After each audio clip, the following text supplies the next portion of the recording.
啲人成日話調味料高鈉又高糖，到底我呢個自製混醬入面有幾多鈉同埋糖呢？10毫升嘅豉油分別含有大概630毫克嘅鈉同埋2克糖。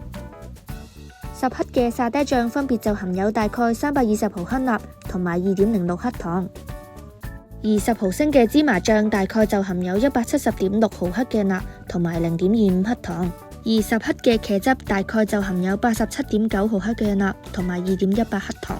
單單喺呢度嘅醬就已經大概有1208.5毫克嘅鈉同埋6.49克糖。而世衛建議一般成年人每日嘅鈉攝取量應該要少於2000毫克，成人每日嘅游離糖攝取量亦都應該要少於50克，仲未計打邊爐嘅湯底、飲品同其他食物等。一唔覺意攝取量就好容易會超晒標噶啦。鹽糖成分逐個 check， 營養標籤要識嘅。